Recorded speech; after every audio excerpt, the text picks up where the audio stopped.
So Audio check. One, two, three. 1, 2. Taste test. 1, 2. Oh, okay. That's gonna be the opening. How y'all doing, man? Hope you guys are doing great on this Saturday afternoon here. I don't know when you guys are probably see this, probably the next 2 days or so.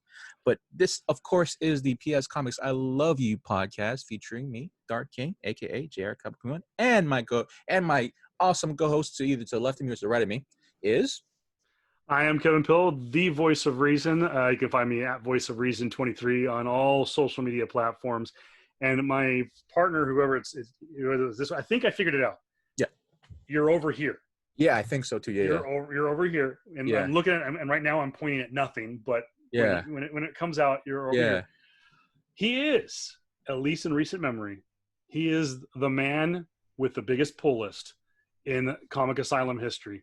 And if you want to see what I'm talking about, head on over to Instagram. Check it out. Also, JR Comics 42 on Instagram, and check out. Yeah, you missed episode 7 last week. You missed out pretty much the brag night / I don't know. We were kind of all over the place last week. Yeah, it was supposed to end on a brag night kind of style show, and ended up being what the title said: the episode where Kevin dropped Amazing Spider-Man number 300 and committed the sin of all sins. Now, I say this before we get into what we were going to talk about at the top of the show. I do say I am out of the doghouse, because I am no longer the only person that you and I know, maybe not personally. Okay. But I am no longer the only person to drop 300. No, not drop 300. So I'm still in the doghouse dropping a key issue. Yeah. A key issue that has a price tag of 3 digits.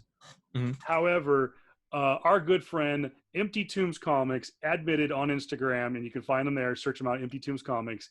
He loves the free shout outs. He admitted to dropping not 1, not 2, but 3 copies of Art Germ's. I think it's Batman number whatever, the first appearance of Punchline.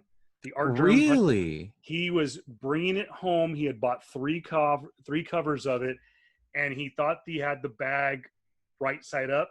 Yeah. He had the bag upside down. All 3 covers. You know what? Are available for sale on Empty Tombs Comics for $3 or whatever. Yeah, I will say, to kind of back them up, I did the exact same thing. Not with more so. When I was still shopping Interstellar, like years back when, I did the exact same thing. Right, I thought I had the bag, right, and then when I went out of my car, all of my comics dropped right in, and there's this huge dent. Granted, the issue that was kind of messed up was Civil War 2. So I'm like, cool. Fine. Yeah. Which one's the death of Bruce Banner? 2. Oh. I did mine with I think 3 or 4 or something like that. It's like, it was a weird one-off issue, right? And so I'm like, I'm cool, I'm good, right? And so yeah, but other than that, so guys, just to let you know, going into it, this is the con episode. We mean Comic-Con episode. But before that, we're gonna get some quick news real quick before we get to our main topics here. So first and foremost, we lost a giant this week, a true giant in just civil rights movements in just in the AACP, and just, of course, the his last hurrah per se, when he ventured into comics.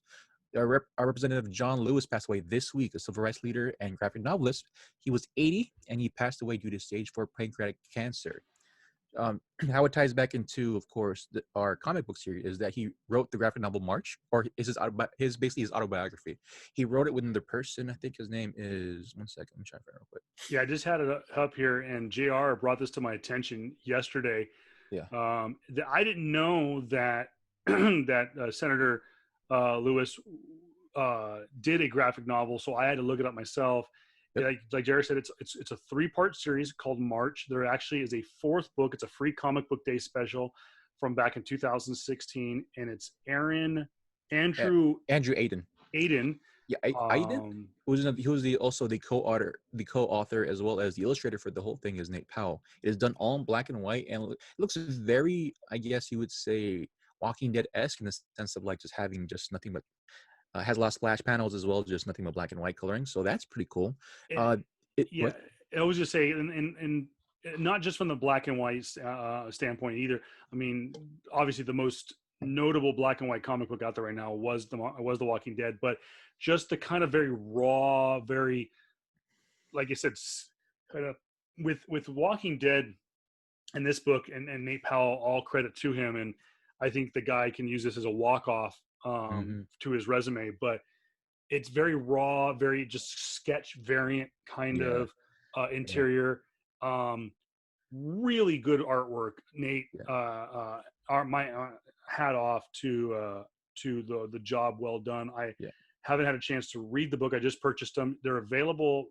Just to throw a little commerce out there, you can order them on Amazon strictly. Yep. They are $7.99 per copy for a Kindle and Comixology version, or you can go straight to Comixology. Issue number 1 is on sale right now, part of the Black Lives Matter kind of initiative, for $3.99, and it looks like issues number 2 and 3 are available for $4.99.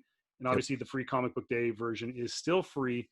Comixology also has, I believe, a unlimited subscription, but I don't know if this book falls under the unlimited banner, where if you subscribe to Comixology Unlimited, which is basically, if anybody's familiar with Marvel Unlimited, which is a subscription-based service at about $10 a month, you get, I'd say, about 95% of Marvel's catalog at your fingertips.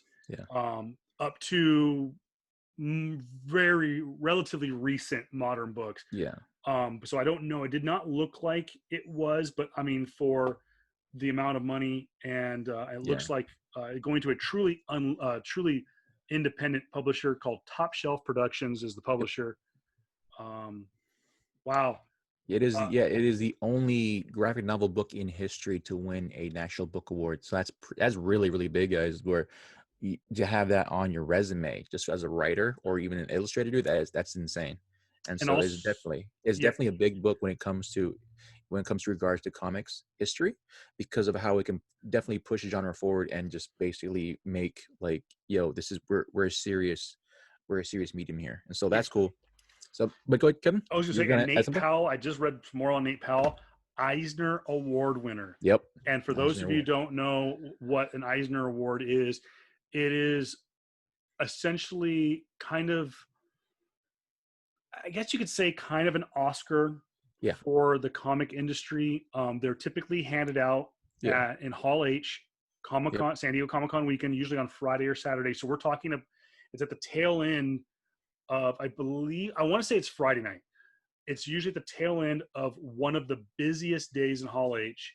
And what is so cool is people stick around for it. They show their appreciation for the creators. And so Nate Powell, Eisner Award winner, did the artwork in it. And like JR said, co-written by a long-standing congressman from Atlanta, Georgia, Congressman John Lewis, who passed away some point over the last 48 hours from stage 4 pancreatic cancer. Served 35 years in the United States Congress. Also served under served at the appointment of John Fitzgerald Kennedy as a part of the official, like, the way I was reading it was like the official government, U.S. government civil rights like platform. Like, John Kennedy, President Kennedy, it was such a huge proponent for the civil rights movement, and he went after John Lewis, who marched with Dr. King, marched on Selma. It's crazy because, like, when we think about it, like, when we think of the civil rights movement, of course, it's gonna be, I guess, not really more so political, but then just the context of history, right? Where when we think of the civil rights movement, we think, oh, it's so long ago. It was 1965, and John Lewis was 25 years old. He was 25. He just passed away at 80. That's crazy, dude. Like, that's literally in one lifetime, how all these things happen. And so it is hats off to the man. Godspeed to wherever he goes, man. And we lost a giant today. Absolutely. Absolutely. But it's lived life. I must say, as a well decorated life, and yeah, he's definitely gonna be severely missed, and Yeah, his as they say, his influence is touched everywhere. he has It's like, gone on to his great reward, yep, and he has lived a long and full life yep, on this earth. So again, my hats off to and I get it. I get it. There's some political, which we won't get into.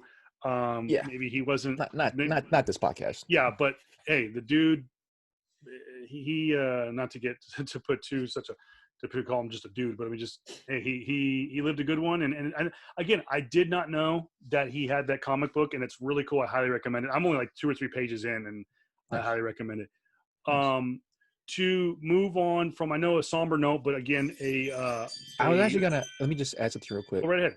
I was actually gonna introduce, like, when he said, of course he's one of the forget one second, the illustrator Nate Powell, who is a Eisner Award winner. Eisner, of course, is also not also just comics, but there's also it also branches onto different fields, graphic novels being one of them, as well as like any type of like art book per Yeah, se. yeah.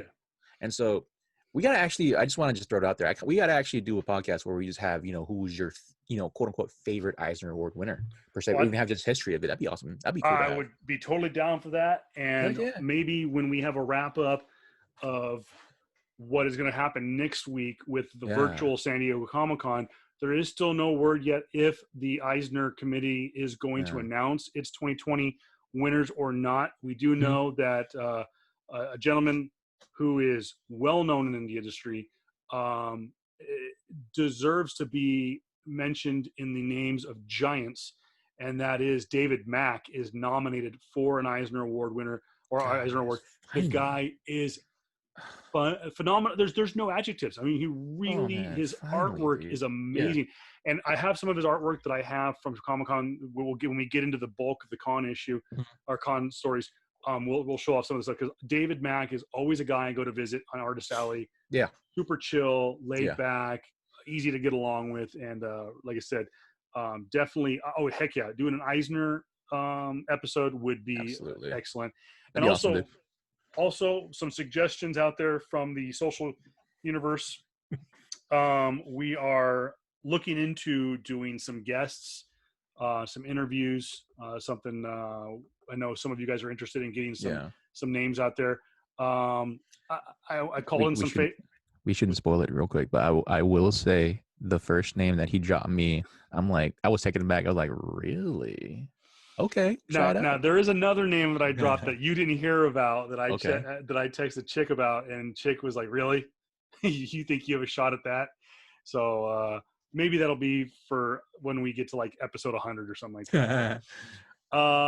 Another kind of a fun, a cool story. I would say a fun story, but a cool story that does have connections to the pop culture landscape to kind of bookend our kind of news and notes here. Mhm. Obviously, our condolences go out to uh, Senator, I'm John sorry, Lewis? John Or, Lewis's family. He mhm, was survived by actually, he was only survived by his son. mm, And that was according to the obituary that I read last night. But kind of a cool story. Glad to hear that all parties involved are safe and healthy at this point. yes. This comes by way of Wyoming, where Mhm. a 6-year-old boy, Yeah, yeah, yeah. saved his baby sister from a vicious dog attack. The young man's name is Bridger Walker. Now that is Mm. just sounds like a comic book name. Oh yeah. All Bridger right, I'm writing it Walker down. was like I said, 6-year-old boy who fended off a savage, as they say, dog attack. Who came charging after his baby sister. He basically pushed his sister away and took the brunt of the attack until he could be saved. Um, he says actually his family says that his training in jujitsu led to his life being saved. That he blocked Nice. all the Nice. vital appendages and protected his neck. He kind of put his literally, like I Yeah. say, put your guard up. That saved the dog going after his neck. He does have some scarring on his face, Mhm. including some stitches all around like his cheekbone I and saw that. Yeah, I saw those pictures. vicious, It's vicious. pretty gruesome. But like dude's 6 years old. He is, like I say, he took it on a chin I mean, imagine one of the great. I mean, you talk about the great scene of Avengers Endgame where Cap probably got a broken arm. He's bloodied. He's beat up. Reaches down to that broken shield, kind of tightens it up, and looks at Thanos and his army and goes, like, he's just beaten and bruised, like that. Like, I could do this all day. That's what Walker's kind of, this young man, was it not Walker? That's his last name. Bridger kind of did. He's really just kind of like taking it on the chin, and he's just like, hey, it's all on a superhero day. Well, the dude has gotten, the little kid's got the superhero treatment. Not only has he gotten phone calls from the head of the Marvel Cinematic Universe himself, Robert Downey Jr., he also got a phone call from the new Spider-Man, Tom Holland, and literally Captain America himself, Chris Evans, in character as Steve Rogers, calling in and talking to the kid as he was wearing his Captain America outfit. Robert Downey Jr. has promised to make an appearance of some sort, whether himself being there or some other fashion at this kid's birthday next year. But Chris Evans has committed a full-size, legit replica of Captain America's shield from the Avengers movie, and I'm like, dude, awesome. That almost makes me want to take on a dog. But okay, this guy, this kid's a superhero. I mean, this is why I tell like my kids. My daughter took Taekwondo for about a year, and she, to this day, she's learned a few moves, and but she's not probably ready to take on a dog. But hey, my hat's off to this old boy, dude. That's what big brothers do. They defend. They defend. Case in point, right here. Yeah, damn right, dude. Damn right. Like, I always, of course, I have a little sister too, and so like one quote that always resonates with me is like, it came from I think a manga. Yeah, where they ask the questions, why are big brothers born first? To protect the ones that come afterwards. So I'm like, absolutely. It's definitely, it's like, hey, he definitely got the Big Brother Award of the year for that, dude. Oh, heck yeah. So of the year, easily, dude. Bridger, you are definitely, I think it's no doubt that you are a hero, and you're a hero in the PS Comic Books I Love You Hall of Fame. You might be you might be the first inductee if we ever have one. But, he is definitely my badass of the month, man. So I want to know what RDJ is going to give this kid, because I mean, the dude's getting a cap shield. We don't know what. We don't know. He can't. RDJ is not gonna get one up by Captain America. I will say that. So the kid's gonna get something, man. Hey, so that's Civil War is still fresh in their minds. So, So again, good luck to that young man. And how cool is this though? This guy Bridger, this little boy, getting the royal treatment. Not only is he getting phone calls from Avengers. He has been immortalized. You can check it out. Go to Boss Logic on Instagram. Boss Logic has given him the full boss treatment. Nice. Bridger is decked out not only in a Captain America uniform, but he's got like a little piece of everything. He's got a Spider-Man emblem on his chest. He's rocking Thor's hammer and cap shield. Has Thor's cape. He is like the amalgamation Avenger. He is an Avenger. So I got to imagine that the Russos or someone's going like, dude, we've got to get this kid in a movie. Maybe he could be Iron Lad. Iron Lad? Iron Lad. That'd be cool. That'd be interesting. Hey, they're looking for young Avengers. That's true. So, I guess it's kind of segue off of that. Just go through just a couple of these real quick, guys. We got a busy week. Yeah, busy week, man. So DC is actually going to end their Batgirl run. Getting canceled, but they call it, there's ending per se. So issue 50 is the last one. There's going to be a huge list of artists that are going to do cover variants for it. So the biggest one I saw was Art Germ's one, or the one that I saw at least, right? So he has a good Batgirl. He has Batgirl and Batman. And Batman's in the thing too. And so the last issue is going to be on October 27th. October 27th. Yeah. Sean Gore Murphy is also set to release a spin-off title. Another one, dude. Harley Quinn in his Batman White Knight series. So Harley Quinn. So if y'all don't know, spoiler alert, Joker, Jack Napier, is finally dead, and Batman is still in jail after the events of Tales of, I think Batman White Knight, forget the last one, Tales of the White Knight, or is it something Aziel, some of that, or where Aziel is the quote unquote anti-hero and he's killed every villain. Spoilers again, I apologize. He killed every villain, and Harley Quinn now is she has 2 kids from Jack Napier, aka Joker, and now she's set in this new world where more villains or more whatever is coming up into the city. So great run, great run by Sean Gordon Murphy, man. My other man crush. So yeah, Your man crush, yeah. My first man crush, Donnie Cates, is releasing a new title called Crossover, teaming back up with Jeff Shaw. If y'all don't know, those two actually meet up. They did their first Image comic called Guy Country, which is actually set to release or is being released to be a movie, set to be a movie soon. And so Donnie Cates is doing the screenplay for that one as well. So that's gonna release sometime, I don't know, in the next year or so per se. And the Skybound Express stream, right, is currently taking place right now. It's next 2 days, so a bunch of like Skybound stuff coming being popped up right now. The one that the little bit of that I've watched into it is that they're finally gonna be re-releasing every Walking Dead issue again, but this time now in color. And so the first issue is gonna be releasing this October, and then after that one, it's gonna be 2 issues every month, all in color.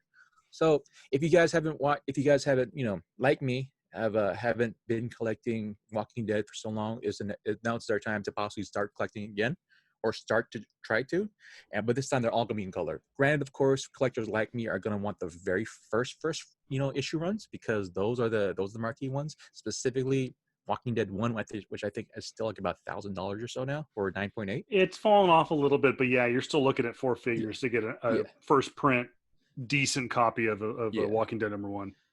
Big news right now coming out of Boom Studio is that Keanu Reeves and Matt Kent are releasing a 12-issue run called Berserker. That is interesting.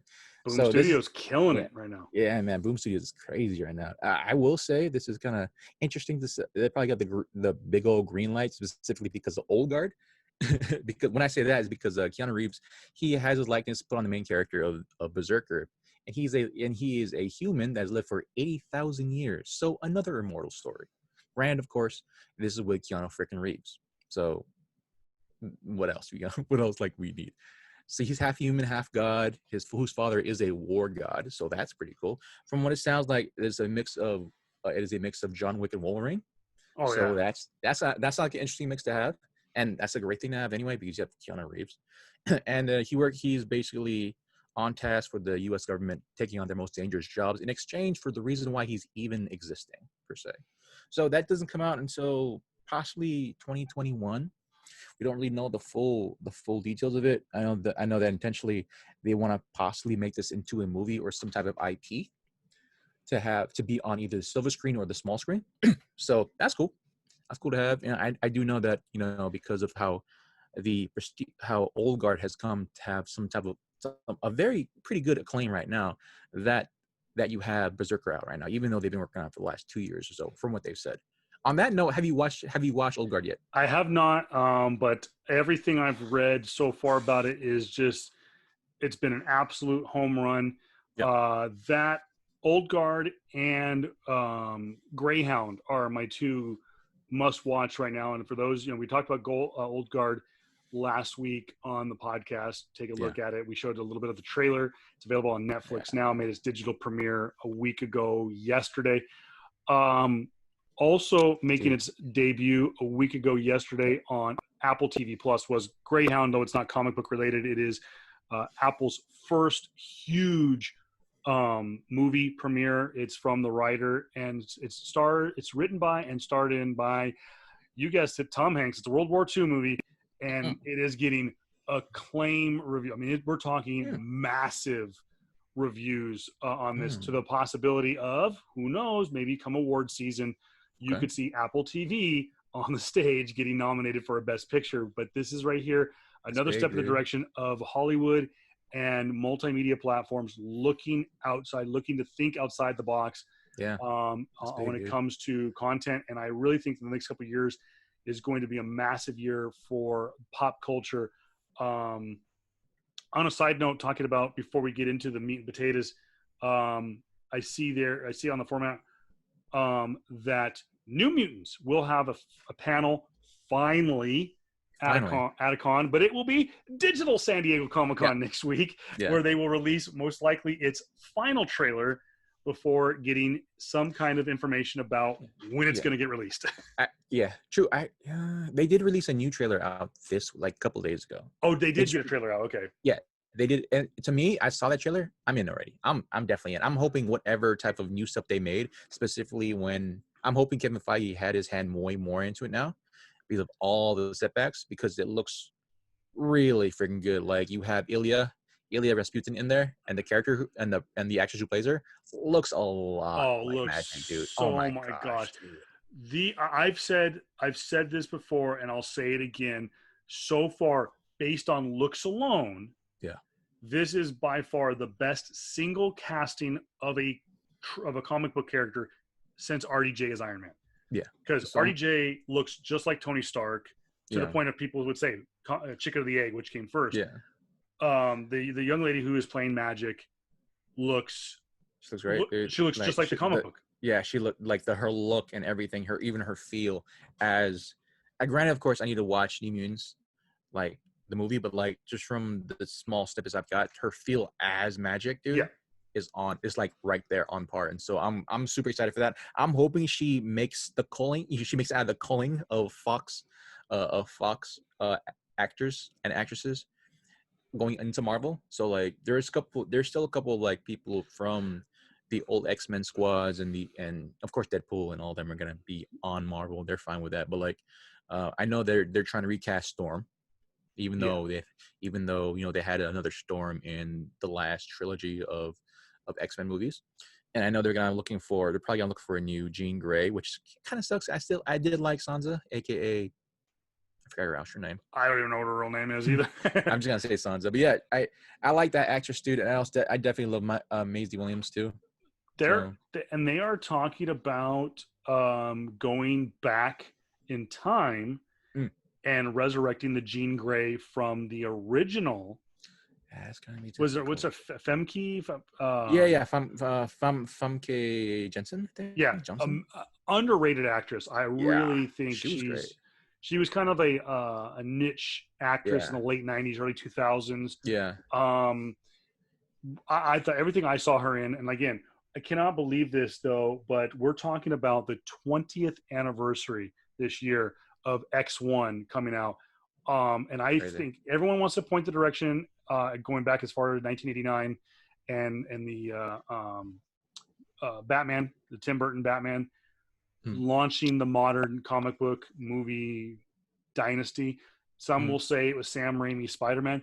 I wholeheartedly say that yes, Spider-Man was massive.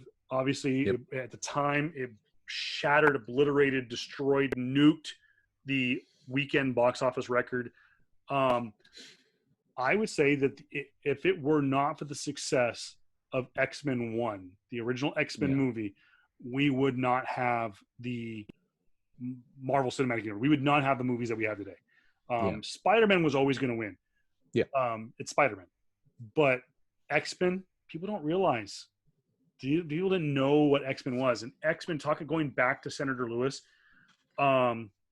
is people don't realize how entrenched Marvel has been in the civil rights movement, not just based on the successes of characters like Black Panther and the Falcon to massive African-American characters.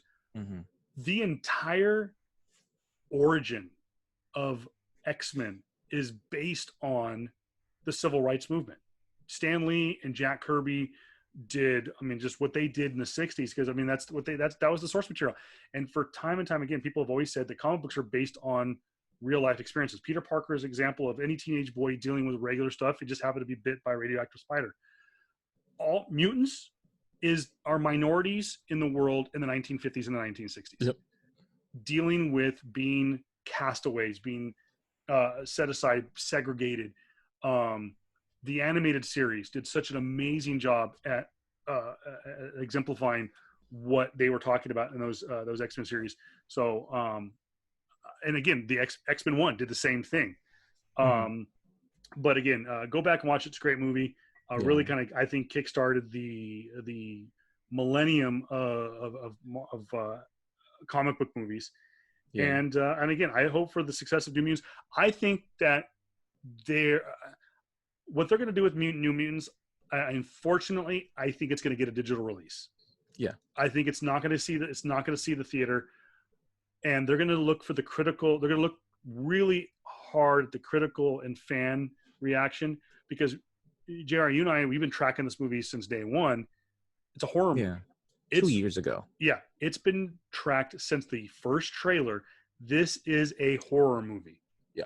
This was we've never done this before. We've done, obviously, you look at movies like Guardians of the Galaxy, space opera, kind of the redo of Star Trek and Star Wars. You look at Winter Soldier, was a political drama. Yeah. Which is, to this day, most people will say is probably pound for pound the best Marvel movie that Marvel Studios has done. They have not done. They've kind of dabbled in a little bit of everything, except they have never touched a horror movie. And I really think that's what New Mutants is. And I think if New Mutants is a success as a horror movie, Yeah.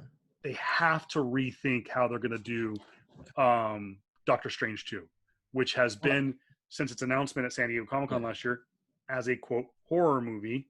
Yeah.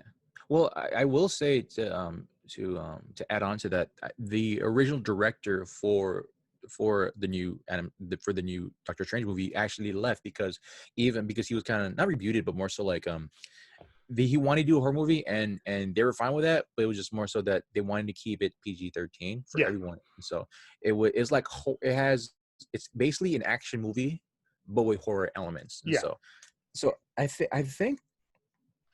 think for Marvel, they don't really. I can't say they don't care about New Mutants. It's just more so like it's not that high on their list per se because like, granted, Fox before they bought them out did everything for that movie per se. They're just gonna rush it out anyway, and so the reshoots and the constant recastings and whatever and all the other add-on stuff it's cool, it's great. We plugged a little more of that Marvel money into that film and see hopefully something good comes out of it. But for me, I don't think it's too high on the Richter scale per se to see if you base it off on that. What I will say is that if it does do good, and hopefully it will do good, I'm hoping a majority of those characters will then leap onto the main Marvel story, the main Marvel cast, and that'd be great to see because Maisie Williams is an amazing actress. Yeah, I do like Rasputin. I do like Ilyana. The other people there, I think Darklaw or something. No, something else. The girl who is gonna be playing the spoiler alert. Sorry, who's gonna be playing the werewolf, basically in that film. She looks good. She looks good too. it's And a good. so a lot of these castings are really, really good. And I think it does delve because I think it does delve down. It does boil down to like who was the casting character in this movie and during the movie, as well as who's what was the cinematography as well as the direction of this movie. And so I'm hoping it just shines. I will say, I'm with you that it's going to be it's probably going to go straight to streaming. And I'm okay with that because At least it's getting out. Yeah, at least it's getting out, and two, like that means it's probably gonna be more in the hands of more people. Specifically, if it's still coronavirus, I mean, look at that one Trolls movie that did like $100 million. Yeah, it was massive for them. Like if it was out on screen, if it was out in the on theaters too, who would go watch that? Well, honestly, Greyhound, genuinely. like I said, Greyhound did the same thing for Apple TV Plus. Was that Tom Hanks had it slated for a major studio release sometime this year, probably around award season. And Disney, I think I could have got my numbers wrong. I'll have to go back and relook at it, but I want to say that Apple paid somewhere in the ballpark of like nearly $70 million for it to put it on their platform. And it's doing great numbers to the point where my dad texted me last night and he goes, "Hey, how do I get this Greyhound movie?" And he goes, nice. Was it about a bus driver? And I go, but he knew it's Tom Hanks. It's World War II, and it's got to be good. And so yeah, these digital releases are doing okay. Yeah, I'm really starting to think that when it comes down to it, because they do have Black Widow slated for a late October release of this year, and with the way things are going right now, I got to imagine that Disney has got to rethink possibly one of their biggest movies of the year Yeah. is got to get a digital release, which would, I get it. It sucks for Scarlett Johansson and for the character to not get a massive theatrical release. Same thing with Mulan too. Yeah. Point that out. Yeah. But I will say though, like, okay, so let's say, just play devil's advocate. The movie streams, right? When we're in streaming, and we're now on streaming sites, and it goes bonkers. It does $1 billion streaming directly to you. It could what does that tell you? It could kill the cinema industry. Exactly, and I understand why the AMC's theater division, right, are basically saying, all right, since Trolls did that whole thing, we're cutting off every movie from them, because I get that, I understand that, but like that's some leverage, man. If your movie does $1 billion just to stream directly to you, it starts to think, and that's why Amazon's thinking about swooping in and buying AMC. Yeah. And why they are second guessing doing the release of Fast and the Furious next year. Was it F9 or F10 or whatever it is? And so, like, I mean, granted, of course, like, it will possibly decimate. Yeah, definitely decimate the theater, movie going experience for a very, very long time. But also, going to theaters is so like has been such an antiquated thought nowadays, because of like just how it has yet to like evolve with the medium. It's still $15 for like a drink and maybe a small popcorn. It hasn't changed per se. Like the movie going experience hasn't changed. And I understand, you can't don't fix what's broken, but at the same time, like when you have streaming websites, when you have streaming platforms, when you have all these other things coming up out of nowhere, you have to stay competitive somehow, or you'll go the way of like a lot of the chain stores. And so, all I'm saying is that if Black Widow does come out and it streams directly to the individual and does $1 billion, because also, small side note, because Marvel is also going to be releasing or going to be showing the new big bad for the upcoming Avengers or for the upcoming phases, right? Yeah. Somewhere down the line, they are, because they have stated that they will show the new big bad in Black Widow. That's a big pull. And so, what are you going to do? And the other thing too is what does, and we'll say this for a whole other. When we get closer to Black Widow, we'll have to do a whole MCU Phase 4, Phase 5 episode or podcast. But they have to make this decision over the next couple of months. Is if they decide to do a digital release, are they going to do a digital release and do what they did with Hamilton and what they did with oh goodness gracious, what was the other movie that they did where they said it straight to Disney Plus? They did, or do they go to Apple and say, hey, we're gonna do $20 and do a digital release like Trolls was, and do a $20 and you get the movie for unlimited views for 24 hours, which if people go like, oh my gosh, $20 for a movie ticket, I paid less. But think about it, like what JR just said, 24 hours, man. You get it for 24 hours. You get to watch it as many times as you want. Think about it, JR. Think about if we had Iron Man 1. Well, when you go back to Iron Man 1, actually, I had this discussion with some friends yesterday. Think about Iron Man 1. Iron Man 1 comes out in May of 2008, right? Mm-hmm. That doesn't get a DVD release. Yeah, I'm going old school. Mm-hmm. We're talking, 12 years ago. Yeah. Doesn't get a DVD release for 6 months. Old school marketing. Because they're thinking, movie comes out in May, going to get a solid, 6 to 8 weeks out of this thing. They release Incredible Hulk the next month. So they've got 2 movies in theaters, get a good 8 weeks out of it. Then say, okay, home video release in 6 months. No, now a movie, if you're lucky, gets a 3 to 4 week release time in the theaters. And then you're looking at maybe 90 days before you get a home theater, actually a digital release. I can remember Deadpool 1. Deadpool 1 came out on Valentine's Day of 2016. 16? 2016. Because I'll talk about this in our con section.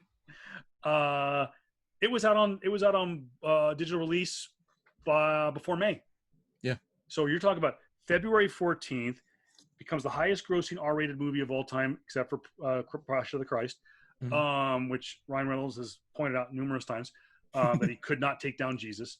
And he's got home release before Memorial Day. Yeah.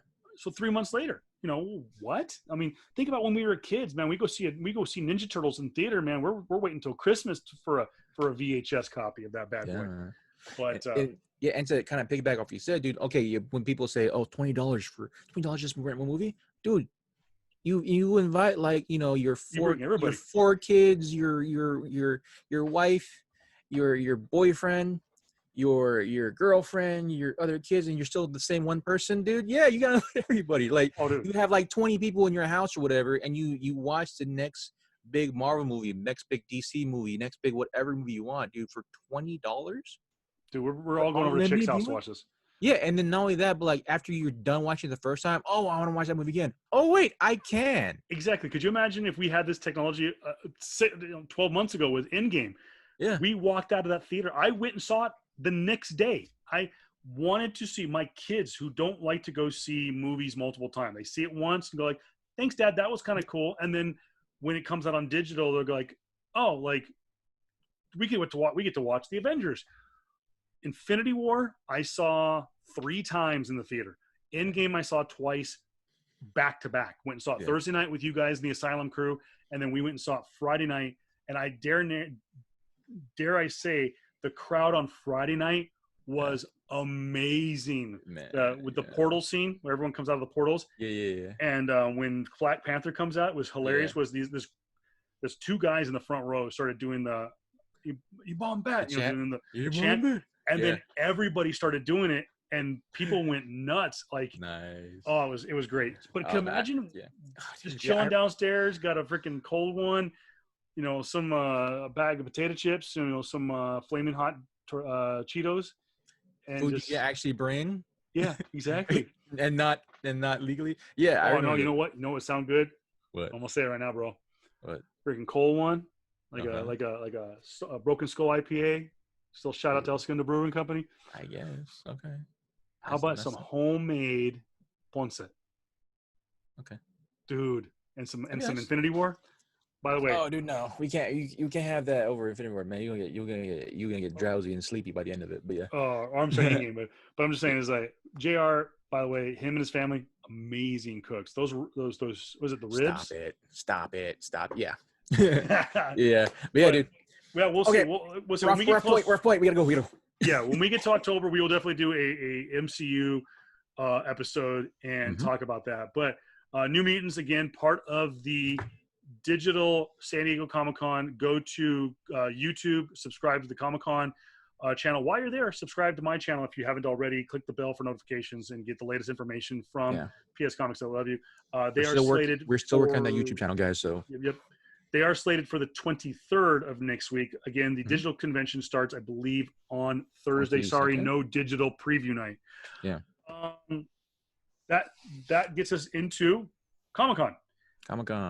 Comic-Con last year celebrated its 50th anniversary in San Diego. It's only been in one place, and it has been the model, the bar, the epicenter. It has been the focal point of fan fests, fan conventions, expos, whatever you want to call it, for 50 years. Yeah. It actually to the point where even to this day, even with the array of conventions, if I say, "Hey, JR, you go to Comic-Con," I'm talking about San Diego. Yep. It is, like I said, it is the granddaddy of them all. It started off as just like all the rest. It started off as a bunch of guys hooking up in the basement of a hotel in downtown San Diego to do, you guessed it, trade comic books. That was it. Yep. There was no Hollywood studios. There was no Marvel Cinematic Universe. There was no Batfleck. There was no anime. It was just a bunch of sweaty nerds trading comic books. You're And damn right. Dude, let's go back. Let's Yeah. go back 50 years. So we're talking what? Okay. 1970s, 1960s. Yeah. About that time. Think about the books that are being traded. God. Silver Age, probably Gold Age books. Oh my gosh. The trading that went on in Comic-Con 1 in San Diego. Dude, Hulk 181 for $10. Maybe a little bit more. Maybe like for the time, just for inflation. No, just for the time. Maybe $20. Oh, I think about all the times like people ask if you could have a time machine, where would you go? I almost dare I say I would go back to like I said, to a Comic-Con and and, and check out, like, go and see the stuff that was traded on the floor. It was inaugurated March 21st, 1970. Okay. Then known as Yeah. Golden State Comic Book Convention. Yeah. It wasn't in San Diego at the time, was it? It Like, was it I know started they in moved. it Oh, it started was. it started in San Okay. Diego. Okay. According to Wikipedia, it's a multi-genre comic book convention held annually in San Diego, California, United States since 1970. The exception due to the COVID-19 pandemic was in 2020. The name as given on its website, Comic-Con International San Diego, but is commonly known as Comic-Con or San Diego Comic-Con or just simply SDCC. Right. Yeah, it was started in San Diego, and it was I'm trying to figure out. It's now held at the convention center. It's a 5-day event, counting preview night. Yeah. And it When did they? like I said before, it also is the home of the Inkpot Awards and the Will Eisner Awards. Yeah. When did they start doing the 5-day? Because I know that they started that like maybe what, preview night, 7 years ago or something like that. It's in the last 10 years that they added preview night. And for those of you who don't know, the official grand opening of the annual event known as San Diego Comic-Con is usually Thursday, 9:00, bright and early, where they allow the exhibition hall and all the ballrooms to be open. Yeah. Preview night is just that. It's an opportunity for you to get early access to the convention floor. Typically, not all of the artists, not all the guests are there. It is to give some of the merchandisers a chance to get merchandise out early, especially those who can't afford to make it to the weekend when they have the larger amounts of merchandise. Crowds. Yeah, so preview night has really kind of become the merchandising night. Yeah. You do have a few appearances. Yes, Artist Alley is still open, but I think a vast majority of the artists don't get there until Thursday. There is no activity in any of the ballrooms with the exception of the ballroom that I usually work, which is Ballroom 20. And that is typically same thing. It's a preview night. Yeah. And they show the first ever trailers, typically for the upcoming CW shows or anything animated. I know the last couple of years, DC Animation has unveiled their new animated features for the following year in Ballroom 20 on preview night. So the last couple of years, their digital, their animated big animation premieres have been Hush, the animated feature of Hush, The Killing Joke, Batman and Harley Quinn. What did they do last year? I think they may have done Superman Red Sun. But yeah, DC Animation usually does. I know you're getting a little foggy there. Yeah, I'm trying to do some. You getting into the IPAs already? Nah. Anyways, but yeah, that's what preview night is. These are the drones you're looking for. Good. It's all right. So yeah, that's what preview night is. San Diego is the only one that has a preview night. There smaller cons like WonderCon, and I think there was DragonCon in San Francisco. Yeah. There's a bunch of them, man. Yeah, are subsidiaries of San Diego Comic-Con. San Diego. Oh, sorry. SAM conference is what I was thinking of, San Francisco, the Storytelling Across Media conference. That's only been held, I think once or twice in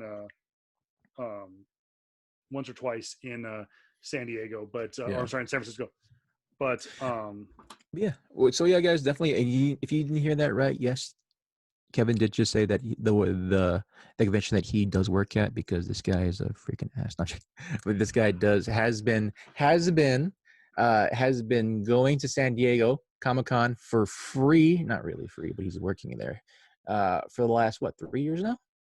I Kevin? have worked, yes, 2000. I started in 2017. Yeah. Yeah, to 2017, 2018, 2019. And I'm still trying to get tickets from this guy. I'm still trying to get Dude, tickets from this. there's multiple ways to get, for those who kind of take you down the yellow brick Yeah. road here a little bit about San Diego Comic-Con and the Yep. availability of tickets. You have multiple ways. You can get up bright and early on pre-registration day, which is for those of you who are returning guests of the con. You get up bright and early, just like they show in Big Bang Theory. You got to go refresh, get into a queue. I sat in queue last fall trying to get tickets for my family for 2020.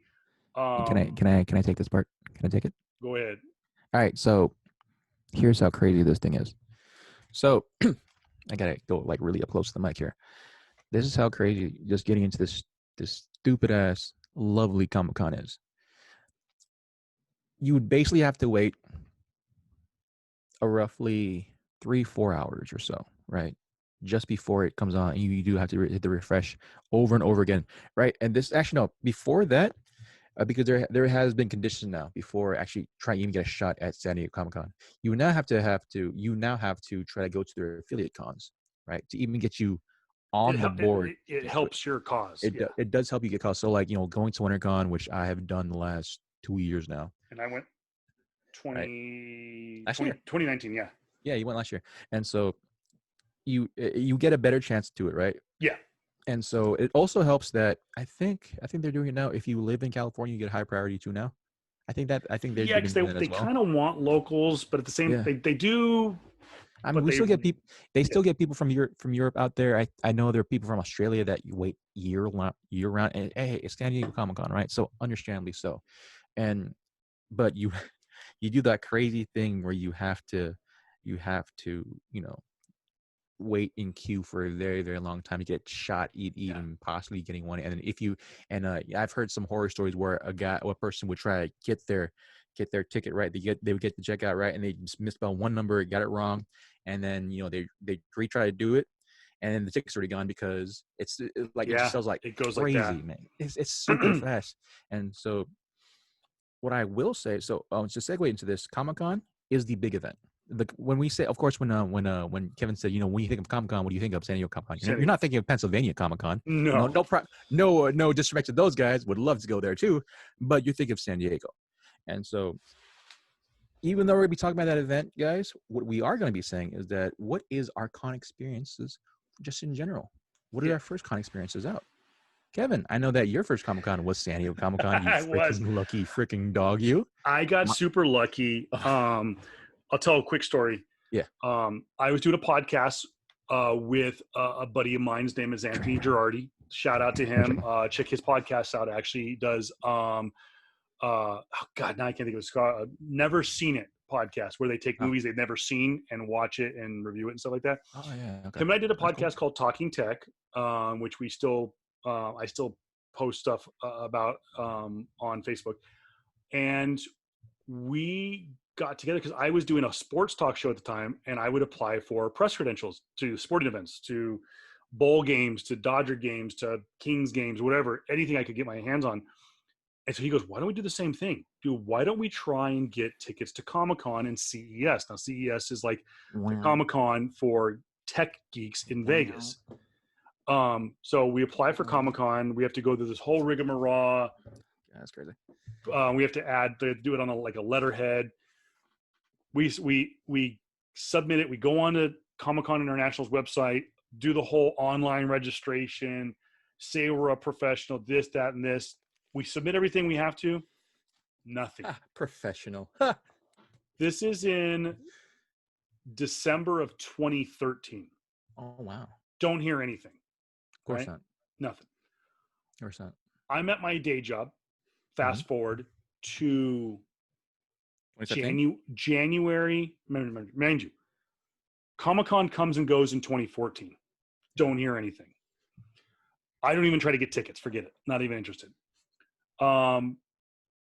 January of 2015, I just happened to look in my spam folder, and sure enough, there is a confirmation stating, "Congratulations, Mr. Pillow, you have been invited to Comic-Con International San Diego for July of 2015."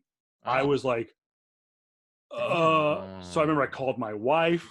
I'm calling all my family going, I'm finally going to Comic-Con.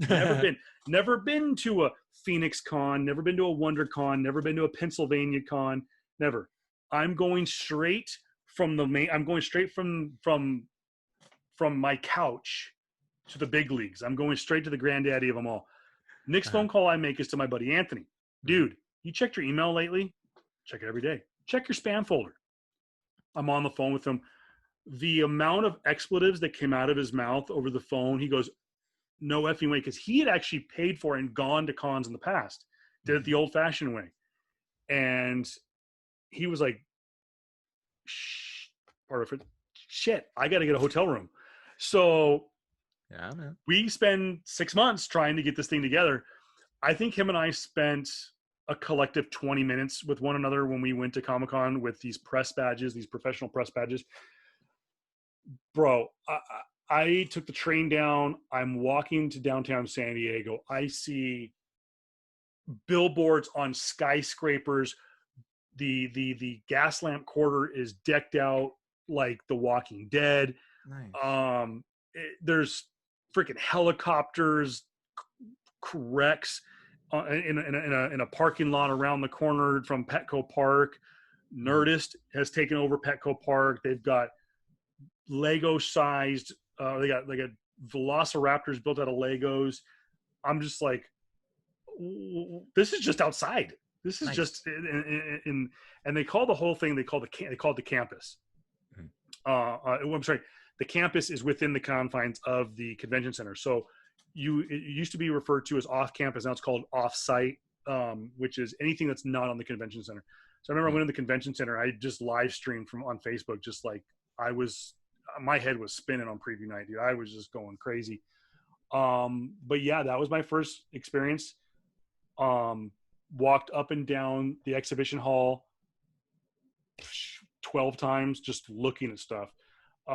First panels I ever went to, Agents of S.H.I.E.L.D., Agent Carter, Big Bang Theory, The 100, the Librarians, a bunch of shows that were like on the History Channel and like early CW, and what used to be, I think it was Spike TV, now it's Paramount Network, but bunch of stuff on there. It was super cool. And that was my first experience. And then I actually got to go on Friday. Is either Thursday? No, Thursday. I got to get into the Star Wars panel for Force Awakens. Got to go to the concert behind the convention center. I still have the lightsaber that they gave out for free. I stood, and you can go again if you go scroll through my my YouTube channel. You can see the video that I recorded from that particular Comic-Con. The following day, I got into Hall H all day long. I'm not going to say how I did it because it will implement somebody, but I did not wait in line. I walked right into Hall H like I own the place, and I got to see World of Warcraft. There was a horror movie that came out there called Krampus. There was another one that not Benicio del Toro. Who's the guy that does the creepy movies? Kind of a heavy-set guy. Kind of looks like Peter Jackson, but he's like Guillermo del Toro. Guillermo del Toro. He had a movie that year, and then Fantastic Four, X-Men, Apocalypse, and you guessed it, summer of 2015. One calendar year after the test footage was leaked by one of three people, one of them being Ryan Reynolds, we saw the world premiere of Deadpool. And I still can remember, lights completely dark, nothing, no exit signs, all you could see were cell phones. lights come back on. He's like this, like a Jesus pose. Sorry. I know I don't want to go to hell for that, but it's Ryan Reynolds standing on a table doing having his moment in the light. And we got to see the trailer not once, not twice, but 3 times, which has never been done in Hall H. They never show the trailer multiple times. Nice. Matter of fact, Chris Hardwick, who was the host, said that it's against union regulations to play it. So he said, F it, but he said the big boy word and said, F it, play it again, I'll pay for it. And they played it 3 times, 3 standing ovations. Nice. We saw the Red Band trailer too. Like, nice. we saw the naughty words, but nice. it was such an epic. And then Stan Lee came out, posed with the casts from Fantastic Four, X-Men Apocalypse, and Deadpool, and also Channing Tatum came out. Channing Tatum to this day is still slated to play Gambit. I don't think that's going to happen now. Never. No. But that was my Comic-Con first year, and I only bought. Actually, take that back. I didn't buy any. I bought comic books for a friend of mine. I'll tell you what, I did buy a book. I bought Trinity, the Trinity book, which is DC did a 3-part series. With Superman, Batman, and Wonder Woman. Yeah. I bought it from Mile High Comics. They used to have. It was actually the last year that they had a booth at San Diego Comic-Con. It was an entire length of a wall at the convention center, and I bought a Trinity book because there was a secret signing that they were going to do that kind of made its way around with the press corps that Ben Affleck, Henry Cavill, and Gal Gadot were going to appear at the Warner Brothers booth to do a signing. Was not publicly known, just the press corps knew about it. But then, like, I think it was like an hour before signing, it got out that they were going to do the signing, and they canceled it. But the press were supposed to have early access to them to do like sound bites, and I was just like, I don't need a sound bite here, sign the book. But no, didn't have a chance to sign it. But I literally bought 1 comic book that whole con, and that was my first Comic-Con. I had press credentials for 2016. I wasn't able to go because my sister-in-law had to get married. Damn, sister-in-law, how dare you get in my way of my comic book? I had it all planned out that I actually had it scouted. I was gonna go to preview night. I was gonna go on Thursday, and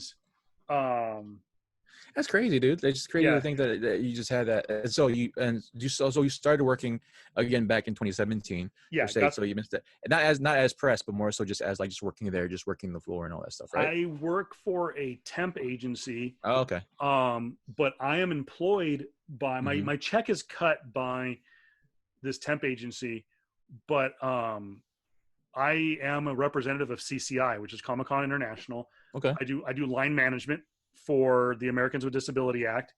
I absolutely love it. Some of the coolest people in the world. And for those of you who don't know, ADA, again, it's American with Disability Act. So you're dealing with handicap. Anywhere from people that are physically handicapped, hey, I'm in a wheelchair because I broke my leg, I just had surgery, and I still wanted to go to Comic-Con. Yeah. To people with mental illness, with physical ailments, with just a bunch of different, typically Make-A-Wish kids come through my line. But you get to meet some of the neatest people, and a lot of times people who are just genuinely happy to be there. That's good. And so Kevin, of course, has been doing the last 2 years now because 17, I went to 19, so 17, 18, 19. So I've been to 4 San Diegos. 48. So you're supposed to be slated this year, but then of course with coronavirus going on, so that goes on. Don't remind me. I had to, bro, because I gotta put something in your face. So haha.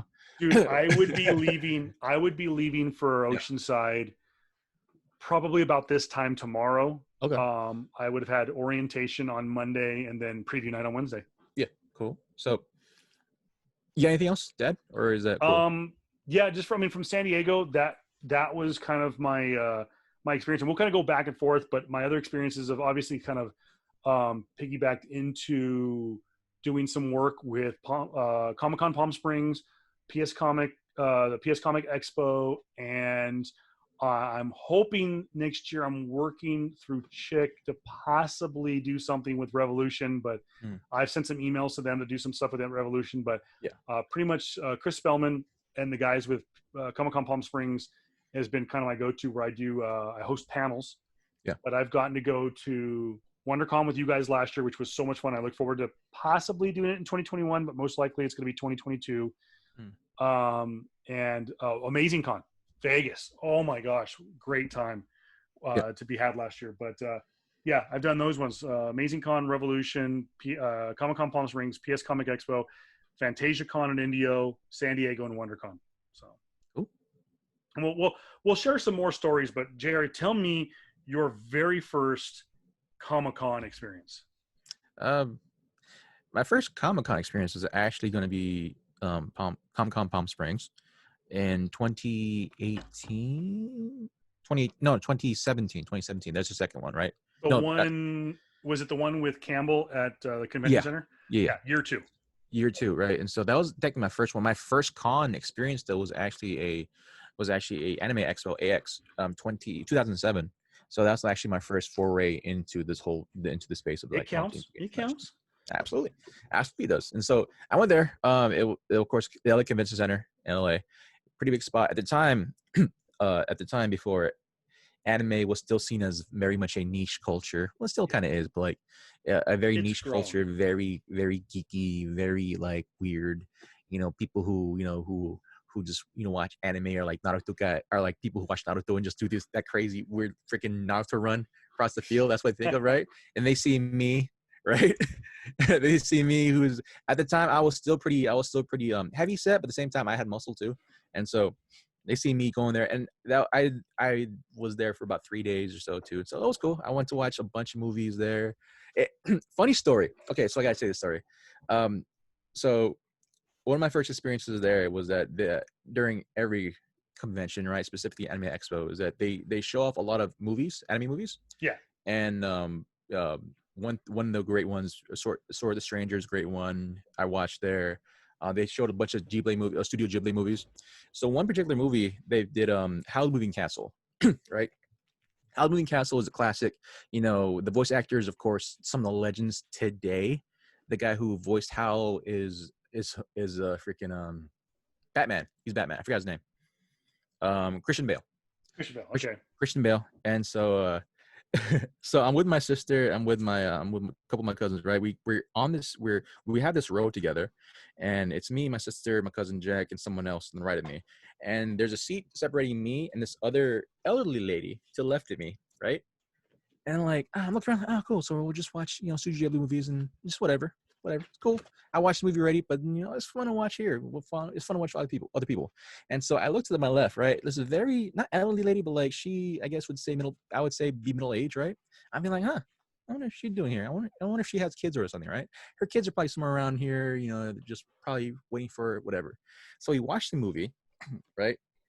And literally the second Howl, the main guy character comes on, right? All I hear from this lady left me is, oh my God, Howl. I'm like, oh, okay, cool. She looks like she's like 49 years old, maybe even a little bit older. I'm like, anime does stretch a lot. Anime doesn't know age. Like, that's crazy. That's great, dude. But yeah, that's one of my first experiences of an expo. I went there 3 days. I went to the art gallery there. I met an artist who is currently working on a comic book right now. I just forgot the name, but I met her way back when, a long time ago, and that was cool. I got something signed from her. I just forgot her name. And so, but my first Comic-Con was actually Comic-Con Palm Springs. Comic-Con Palm Springs. Gotta make sure we get it right. because there's 3 of them over here. Well, at one point there was 4. Yeah, that was weird. But yeah, there. Comic-Con Palm Springs year 2. They pulled out the stops. The guy who runs it, man, he pulled out the stops for a second one. Stanley came back for a second year. Jason Scott Campbell. They had Scotty Young out here. They had Rob Liefeld. They had who else? Roberto Ramos. A bunch of people, man. Who did they have? They had didn't they have McFarlane? Or is that year 1? Actually, no. Tom McFarlane, year 1. Tom McFarlane did come by, but like maybe for like an hour. Like he just came in and say, "Hi, what's up, guys?" Because Stan Lee's there, and he signed some books, and then he just left. Yeah. That was crazy. So that was my first year of actually doing it. We had free tickets in because of Comic Asylum. They were handing out some free tickets and like just for a raffle. And so my sister and I, we go there with very low expectations, right? We mainly just go there just to support Comic Asylum because they had a booth there. I did kind of the same thing. Yeah. So I go in and I'm like, oh, whatever, I'm gonna have like $200, right? I'll see what I want. If anything, I'll probably spend this $200 at Comic Asylum. I go in and the first thing I see is like all the books I ever wanted at the time. It happens. Yeah, like it's crazy. I think I met a shout out to Elvin Comics, right, on Instagram. He's the first guy I saw, and he was. They were there. He was there. Elvin Comics, bro, those guys are amazing. Elvin Comics was there, bro. That's how I continue to know him, and like I still shout him out this day because I see him at WinterCon as well. But yeah, he was there, and I saw my Batman. I saw my Catwoman 51. I got it from him. I saw my Power Girl 2. I got it from him. I saw my what else? I saw a bunch of other stuff from Adam Hughes that I got from him, and I already spent like $200 just on him. It'll happen. And so like that just happens, and I go to like, oh, this is crazy, dude. We just walking around. It's a small venue still, but like you walk around, you just see fire after fire after fire. I'm like, damn, man, they got some crazy vendors here. There and like Candice, she got her what do you call it? What's Harley Quinn's last movie? Oh, not Birds of Prey. Not Birds of Prey. No, it's Suicide Squad. No, not Suicide Squad either. It's actually it's a team up with her and Ivy and Catwoman. What's that team called? Sirens.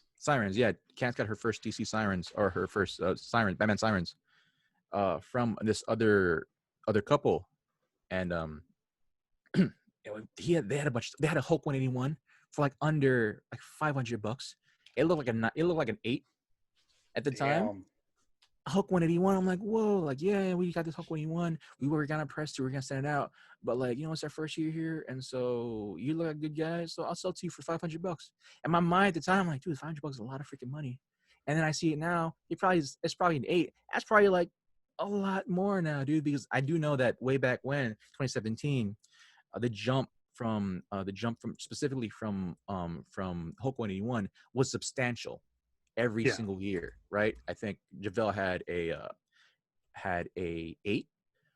No, not an 8. He had just regular, 3.5. It was like $1,000 or so, right, one year, and then literally the next year it was like $4,000 or $5,000. It was insane. So the jump at the time, specifically 2017, I should have put down I should have went to debt for that, because I probably would have made money back like 15 times. Oh, heck yeah, especially right now. Easily right now. So that was my first thing. I go to the JaVale and Chick's place, and their spot is just kicking off right now. Sorry. I don't know why it's not zooming in on you. Got to give it something big to zoom in on. That's whatever. It's fine. There you go. And so I went to JaVale and Chick's spot, and they had some fire too.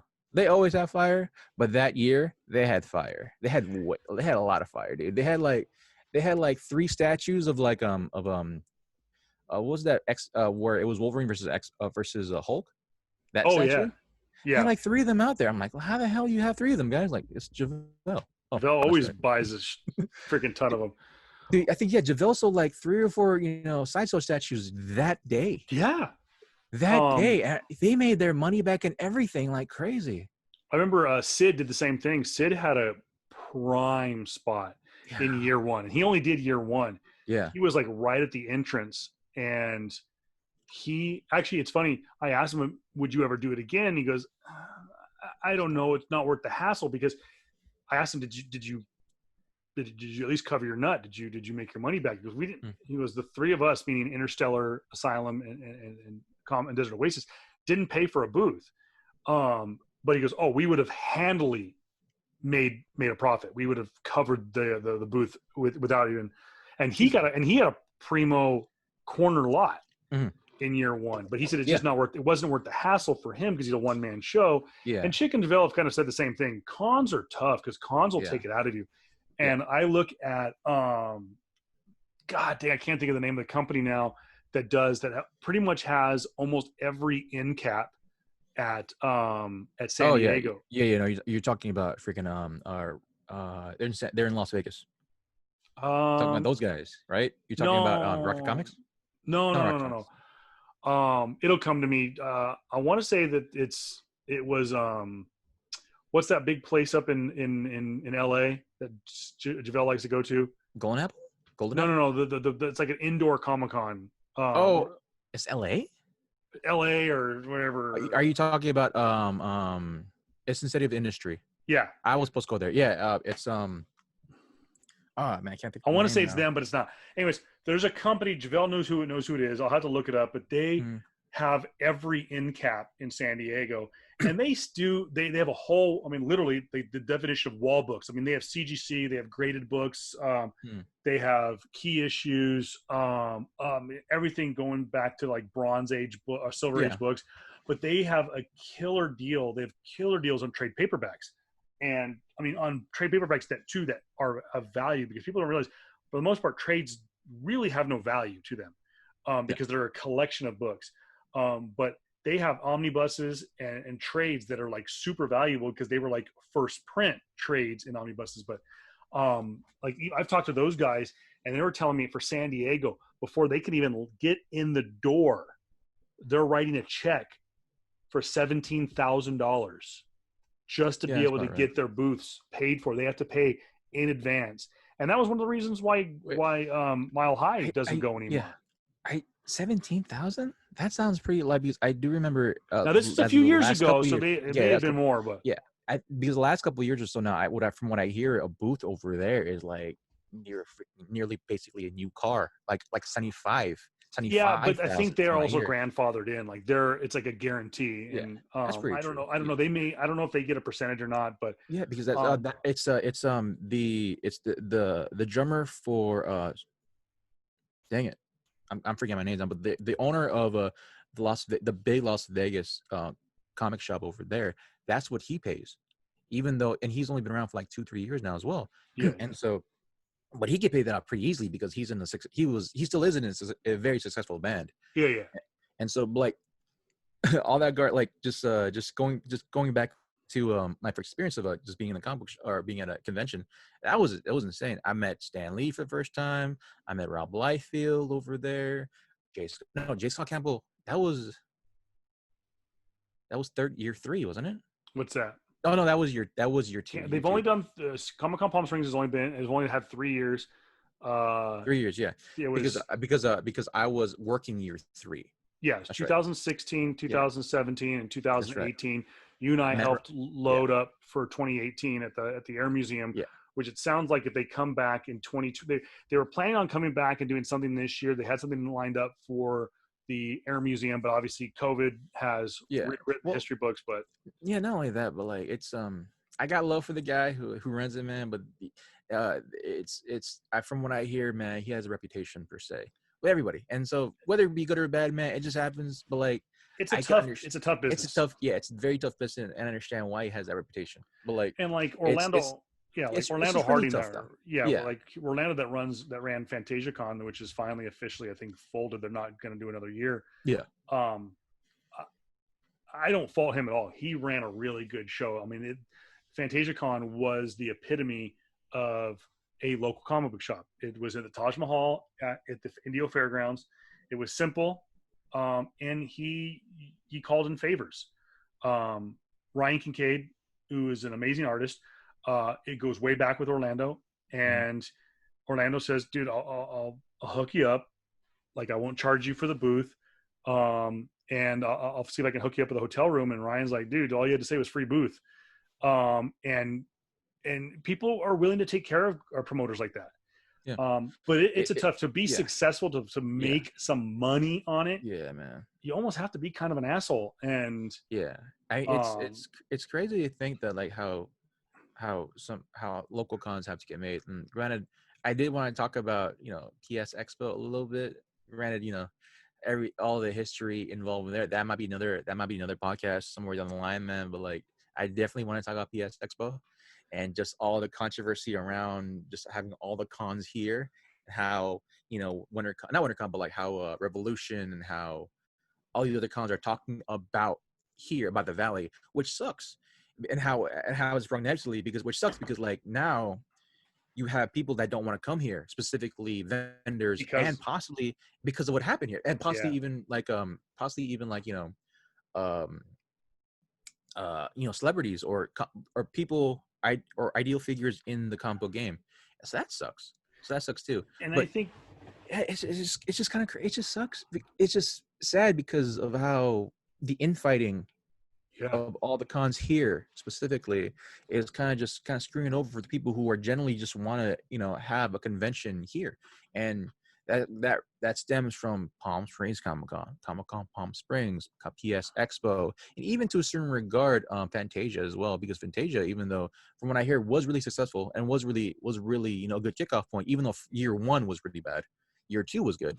yeah. Or Fantasia Comic Con, it was put in a place where there wasn't necessarily a big like market for a convention center per Yeah, se. it served its purpose because Yeah, the East Valley does not get a lot of love it doesn't. because people think of the Coachella Valley, they think of Palm Springs. Yeah.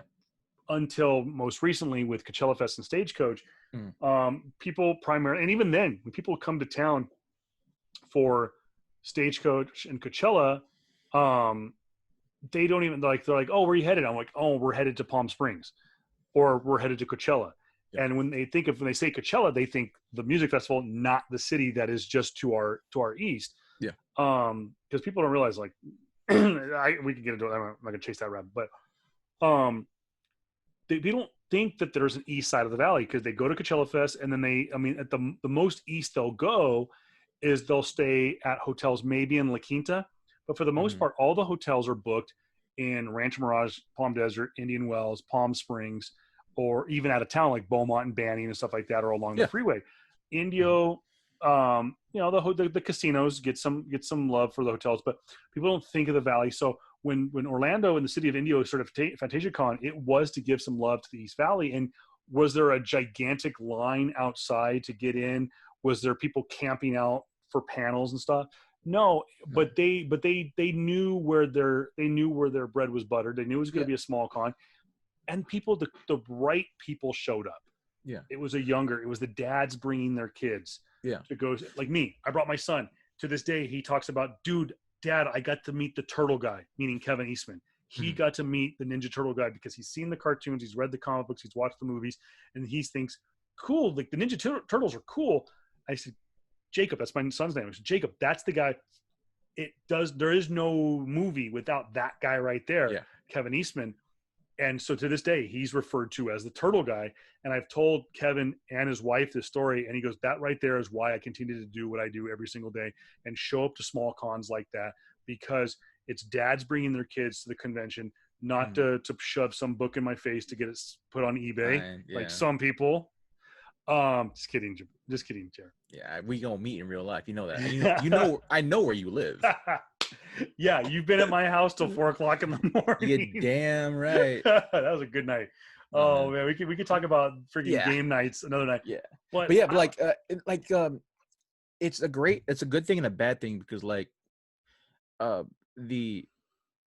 even though Fantasia, from when and I'm still pissed off that I lost my bracelet for that free event, but like even though Fantasia was successful in that regard, man, you still need the big crowd to even to have a longer sustaining like just coming back basically, like from what I heard, from what I heard, I'm not gonna name names, but from what I heard, they've been in the Ritz since like last year or the year prior. Fantasia, I don't think ever made money. Yeah, so that's what I'm saying. So like even though, like, granted, your name is good with these with all the artists, with all the people who are there, right? That's good.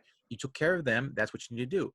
Granted, with the other expos down here, or the other cons down here, left on a really bad and sour note, and so therefore, all things that are involved. And a lot of it had to do with infighting too. Yeah, a lot of infighting, a lot of just petty crap. And like, granted, I don't know how we went to this rabbit hole, because we're supposed to be talking about conventions and having fun conventions, but yeah, that's just we can go on this diatribe. Just real quick, what happened with Comic-Con Palm Springs and PS Comic Expo, without getting into too much details, because I am slightly involved Slightly. from both sides, slightly.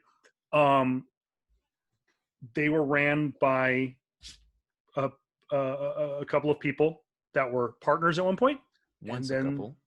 then they split up. Separated, yeah. And it just became personal. Mm-hmm. PS Comic Expo on paper was a good con. Yeah. It just didn't generate enough revenue to make it worthwhile to repeat the second year and to continue on to get the big names. Yeah. There was a lot of sour taste in the mouth of a lot of creators because of it wasn't what they were used to. Yeah. And I think a lot of people had the expectations of coming to a spin-off of Comic-Con Palm Springs, which wasn't the case. Which wasn't, they're not perfect. The people that ran Comic-Con Palm Springs year 1 and year 2 were not perfect, but it was ran financially a little bit better than PS Comic Expo. I also think that there were people involved with PS Comic Expo that did not know the demographics of the Coachella Valley, did not know the intricacies of how to run a successful Comic-Con. I think you had too many people pulling at strings and did not let the person who actually organized it run it. Yeah. And at the same time is it got personal, it got ugly. Yeah. You know me. From the stories I heard, dude, I'm always gonna back the I'm always gonna back the vendors per se. And from what I heard, what they did the vendors, dude, like they did them dirty. Yeah. And so that left it also was, and I didn't realize this too, was I was under the impression that it had been put together for months, like into 2017, because I had first heard about it in 2017. I was one of the first 5 people to know about it.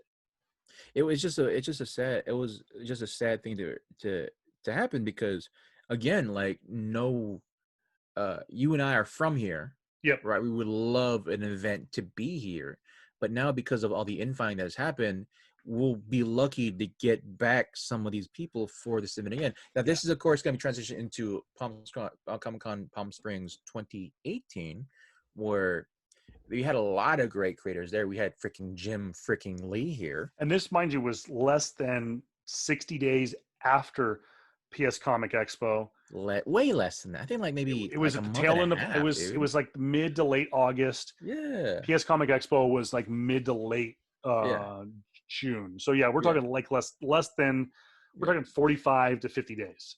Granted, it was super freaking hot, and they just lost. Comic-Con Palm Springs lost convention center here in Palm Springs to PS Expo, and he had to go to Air Museum here in Palm Springs. So Air Museum was like, cool, great. Air Museum, has been having trouble trying to get funding per se, and so to have a convention center of comic books centered around there with cosplayers taking pictures with their planes there. Yeah. Great idea, cool idea. Granted, if he had this event sometime in, I don't know, October, November, it would have beautiful, been perfect, been great. Granted, it would still been hot because it's the desert, but it'd been great. It's not like, August. Yeah, it's not freaking it's not freaking swamp ass August here. And so we had Jim Lee. Jim Lee is the biggest name you could have got, specifically even now, right? Jim Lee is the biggest name you could have got now, and in 2018, he was the biggest name then. Right? Oh yeah. Because no one else's name in the comic book world was bigger than Jim Lee. Other than maybe Stan Lee, but of course, rest in peace, Stan Lee. He has passed. He passed away. He passed away last year. He was still alive. Stan Lee would have been bigger name, but then he wasn't able to do convention centers. Even though we will have a Stan Lee episode eventually. There were some other trivial things happening around him because of his people around him. That's another thing. But like Jim Lee was the biggest name you got there. Second biggest name you got there, Sean Gordon freaking Murphy. I love that man. I want to marry him, but he's married already, so damn it. And I'm straight. I'm straight, but that man. Oh god. No, he was there, and I was happy at Javel and Chick with Comic Style. We had a booth right next to them. I talked to that man face to face. I took a picture of that man. Oh god, he's awesome. I cannot gush over him anymore, dude. I was this close to hosting Jim Lee's panel, but I had the rug pulled out from underneath me, And the aforementioned Sean Murphy was the master of ceremonies, along with the young lady who works on My Little Ponies. Yeah, that's right. Yeah, and someone else too. I know that. It was Gordon. It was just the two of them. Okay. And I was the patsy to trick Jim Lee into thinking some freaking 30-something-year-old guy was going to host the panel, some nerd, and it turned out to be two other artists. Yeah. But Jim was nice enough to sign some books backstage. Yeah. And super chill. We got to talk for a little bit. He only told me I could get 6 books signed, which was unfortunate because book number 7. You got stuff signed for him, man. You got stuff signed for him for free. I got 6 books signed for free. But book number 7 on my pile of books would have been Batman or Detective Comics number 608, which of course was it 608? Yeah. Hush number 1. Hush number 1 with the kick, right? Him the drop kick, right? Not the power stance. Yeah. JR was like, "You got the Hush book signed, right?" Because he knew I had it, and I'm like, "No, flip. No, nope. Got all the other important books signed." Dude, that event was amazing for me because, like, you and I helped out Javelle load up, but then I also helped him set up the whole event as well as break down, and so we go there. And Javelle being the amazing carpenter he is, masterful carpenter he is, he's got this crazy intricate like detail, and not only that, but like our booth was also I forget his name, but he's in how was that? You literally just said the name of this TV show, Big Bang Theory. Big Bang Theory, right? The guy who owns a comic book shop in Big Bang Theory. Yeah, I can't think of the actor's name. Yeah, but he played the guy named Stewart. Yeah. Stewart was supposed to be at our booth because the whole mystique was that I forget the guy who runs Palm Springs Chris Bellman. Yeah, Christopher. His great idea with Chick, like, hey, he's coming here. Stewart's coming here to our event. Why don't we just have him in a comic book shop, thing, ours, and just like have him sign pictures there, have him sign everything in there. Cool, we did that. Things fell through. Well, that's for another day. But things fell through. He had his own booth elsewhere. But dude, we are right next to Sean Murthy, and I talked to this dude. Man, he's a great guy. He signed all my stuff, man. We talked about like let's go get a beer somewhere. We talked about what's the place to go get good food, and like I'm like, how's the heat treating you? He's like, it's hot. Like, yeah, we know. I asked him if he was ever, down, possibly even come back. From what I hear, he had some good things to say. He's always on good terms with Chick and Javelle. Yeah. I mean, Chick and Javelle, they bought an original from him as well as a bunch of stuff. I bought his CGC special edition. I think it's SDCC Batman White Knight 1 from him, right? And I took a picture with him, and that was the pinnacle of my day. And I will say, being a participant of Comic-Con, of a convention in general, is much different from working there. When I was working there, when I was working the lines, right?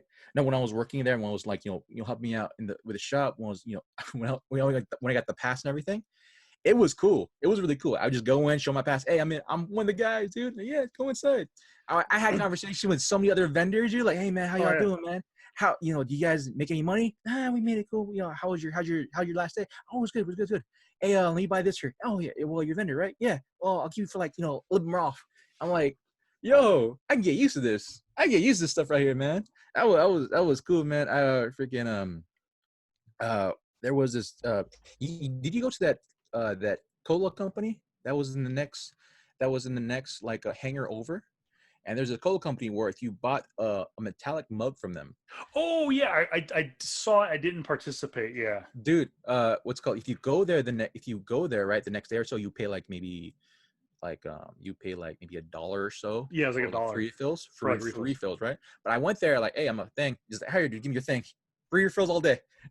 and like, they were looked like almost kind of like if you've ever seen it, like a Moscow Mule cup. Yeah. Kind of like a copper kind of mug. They were super cool. Yeah, they were doing a special, like if you bought a mug, refills all. And it was like old school soda. That's what it Yeah. was. Yeah. If it was refills that day, but if you come the next day, right, you have to pay a certain amount, like $5, and you get free refills that whole day. But then since Nice. I was a vendor, You you're got like, free no, refills. I got refills, whatever, dude. So I freaking I gave one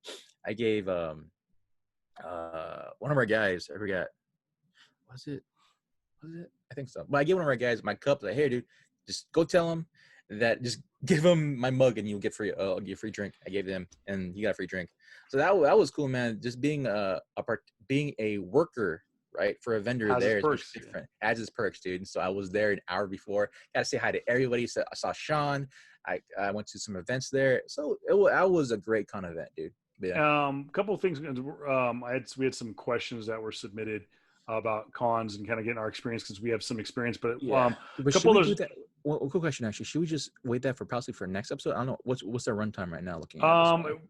Maybe we'll say that. Well, you know what? Take that. We'll share some panel stories and stuff for next week to go along with part 2. We're going to do a second episode of Comic-Con not Comic-Con Palm Springs, but our Comic-Con episode. But there was we'll save the questions for next week.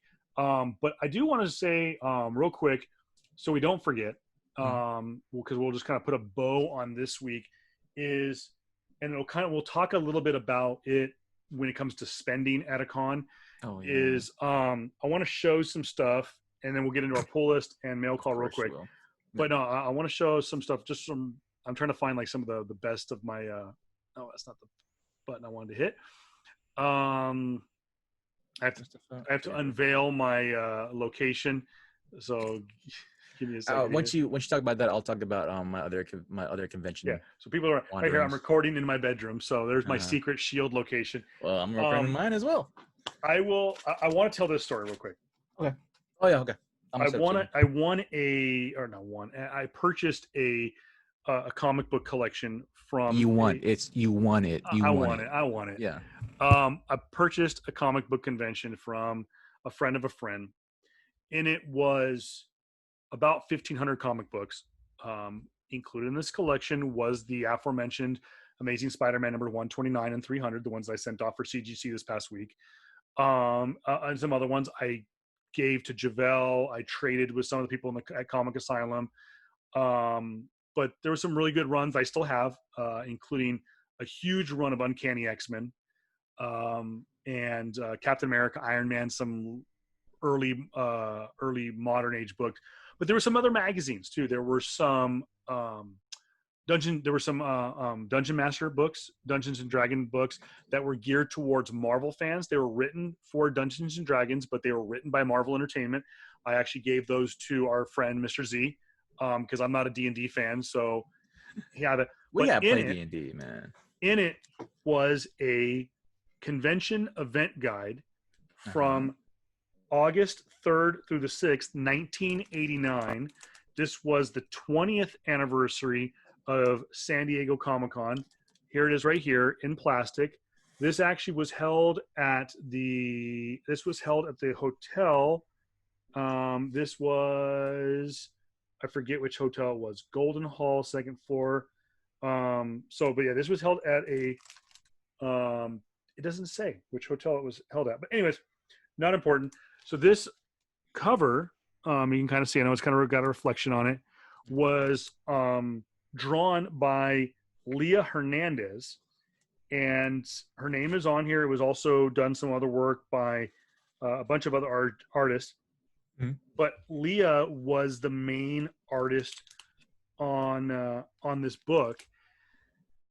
So I looked up her name and wanted to get in contact with her, and I found out she was going to be at San Diego 50th anniversary. And the only reason she was at the 50th anniversary, the only reason she was at Comic-Con last year, and she said to me when we did meet, she actually almost didn't come. She didn't want to come because she was burnt out with conventions. She wasn't doing as much anymore. Yeah. So she almost didn't come. She was tucked in a corner on Artist Alley. I look her up on the first full day of Comic-Con. I bring this to her. I was just going to show her, and then I was going to donate it to the San Diego Comic-Con museum. So I show it to her. She immediately starts crying. I go, what's the matter? She goes on to tell me that when she submitted the artwork, the full color, now mind you, again, this book is sketched in black and white, but was submitted to Comic-Con International, and she said it was either late 88 or early 89.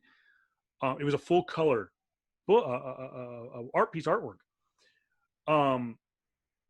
I cannot remember if she got it back or if it was lost just before she got it back. But the original for this cover, she had not seen since that convention when it was printed on the events guide, because the original was lost in a fire shortly after Comic-Con 89, and it was never seen again. So it was very emotional for her. I told her then she should have the book. So I'm sitting there, and she's telling me the story about the whole process of turning it in. And little did I know, as she's telling the story, she's signing it. And you can see the signature right there with her full name. She's remarried. And it says, wow, 50 already. Signed Leah Hernandez Seidman, I believe is her last name now. And she's signing it, and she hands it back to me, and she's like, you need to keep it. I said, no, you should have it. She's like, no, this story you should tell like your grandkids. Like, this is the greatest Comic-Con story ever told. And so she gave it back to me, and I have it, and I've had people tell me like, oh, you should get it CGC'd or whatever, but I'm like, no, it's safely in this plastic right here, along with some of my other finds that I've had. I got an original panel. This is from a Teen Titans book, number 9. It's a page, single page. How much you pay that for? Dude, like was $20. That? It's like $20. What? Yeah, $20 from like $20. A full page. Was it just a print or was it original? It's if you can tell, it's the sketch. Yes, a sketch. Like, that's how it's like. What? It's like, you can see right here. It says the artist. Okay. It's that page. Yeah, so yeah. It's actually drawn on there. If you touch it, I mean, it's don't pull it up. Don't pull it up. It's Titans number 9 from like 2017. It's not like it's Action Comics number 1. Okay. But I don't know. Like just even because my quick reference to like any like original prints is Jim freaking Lee. Even though it's Jim Lee, well, not Jim Lee, but like let's say even go with I think Rick Land, right? He was in Comic-Con Palm Springs year 2, and he had some prints out, and they were ranging around, not prints, but like he had originals out, and they were ranging around from like $100 to $200 at least. And so I think that's my point of reference. But yeah, well, continue, please. Okay, so and I told this story too, and we'll move on. I'll do some other print stories, but this I love doing prints. So it's I Want You. It's Uncle Sam Deadpool. It's from Fabian Nacia, co-creator of Deadpool. It says, now I got this because a guy had missed the Deadpool. He had missed the Deadpool screening that was connected with Comic-Con Revolution's tickets. So he showed up with like the head of Comic-Con Revolution, cuts literally right in front of me to get this guy. So the guy looks back, he goes, do you mind? I said, no, I guess I really have no, go ahead, I don't care. And he goes, I promise, I won't take too long. He's like, but like Fabian's saying, he's like, this guy paid for an experience that he didn't get. So I'm like, well, I would want the same thing if I missed a movie premiere with the co-creator of freaking Deadpool. So I'm like, I don't care. So the guy spends like maybe 5-10 minutes. I'm not upset. I don't care. I'm going to meet the guy in, like I said, in a couple minutes. I have like 4 books for him to sign, and he was signing them for free too, which was kind of cool. As I'm getting ready to walk up, the guy goes, I am so sorry. I took up too much of your time here. And he goes and he pays for me. This was like $40, the poster. And then I think it was like $5. I think he signed it for free. I take it back. But it was funny was the guy asked me what I did for a living, which I work in the lumber business. So he signs it. He goes, I want you. He goes, to do my voice for me, because he also knew I worked on radio. He goes, I want you to do the voice for me, Kevin, because those baritone is bruising and manlier than my Or manly by far than Ryan Reynolds' wispy, reedy voice. Plus, you're into lumber, and I'm sporting serious wood. That is Deadpool right there. That is total Nice. Deadpool. Those are some of my cool comics. I've got artwork everywhere. We could talk about Art Germ and J. Scott Campbell. But real quick, little hashtag pull list. No, it's no. I'm renaming it. I am renaming it. All right. It is our Oh my god! I renamed, but I gotta try to figure out a really good name. I know the beginning of it, right? It has to do with flex. So basically, it's our flex. The flex. our flex pool. Flex pool. I can't show the actual cover, but Is it what's called? It is Faithless #2, Volume 2. I seen it, dude. I seen it, and it's like $15 now. Okay, I made the mistake. It is for $15. Yes. The reason being is typically when you buy this book, right underneath this pretty pink cover is the naughty cover. Erotic. And it's also in a plastic wrap, right? Polybag. Yep. Polybagged. However, you still got a polybag? Yeah, I always do. I'm trying to find another one that's okay. Okay. Reason being, because I asked Chick. I said, Chick, is this the possible what's the word I'm looking for, recall issue? And she goes, why? He says, because there was a see-through bag. And she goes, no, you can't see through this bag. I'm like, okay. So I start to open it, and the other woman working at the asylum goes, yeah, it is. Flip it over. And as I flip it over, I've already opened it up. I realize that the error was on the back side. Ooh. So normally when you have it polybagged from Boom Studios, it's polybagged and it has the back of the book, and it'll say how the barcode, Boom Studios, Faithless, issue #2, and all the information, blank cover. On the front side, erotica cover with the pink slip over the front so you can't see anything, polybagged. Not this issue. They had the book flipped. So the cover was facing out. The barcode was behind the pink cover. Okay. So you could have pulled it right off the shelf and seen all the naughty bits. Wow. That is going for $15. I did not realize it until I had already opened up the polybag. Rookie mistake. I did the same thing with Superman #75. Okay. But that was back in 1993. So yeah, Faithless #2. By the way, the artwork, again, I cannot say enough about Maria Lovett. Does an amazing job. And then, of course, yes, the erotica covers are done. They're very graphic, but the artwork is very good. Because definitely we buy Faithless for the art. Don't you? Art guys. Don't you? Speaking of which, I have Red Sonja and Vampirella meet Betty and Veronica. I don't know what it is. Right. I like Betty and Veronica. They're fun characters. It's silly. Dynamite has done a really good job with Archie books over the last couple of years with this series and other amalgamations. Again, the artwork has been really good. Avengers #34, Legacy #734. The writing on Avengers has been pretty solid the last year or so. And then, of course, another one that's supposed to be climbing up the ranks is the ranks. Almost dropped it again. This is a free comic book day, though, book. It is Power Rangers #1, The Road to Ranger Slayer. There is to be some unveiling of some key characters in that book. So, guys, I can't tell you enough. If you have a chance to go to a free comic book day at your local shop, do it, because you always can find what turns out to be a free comic book can turn into actually being of some kind of value. There have been characters who have made their debut in a free, basically in a #0 or a free comic book day book. Real quick, a flex mail call. Got some Sia books. Uncanny Extraordinary X-Men #1, Phantom variant, artwork done by Sia Oum. Color sketch, black and white sketch of Storm on the cover. I don't know. I like her work.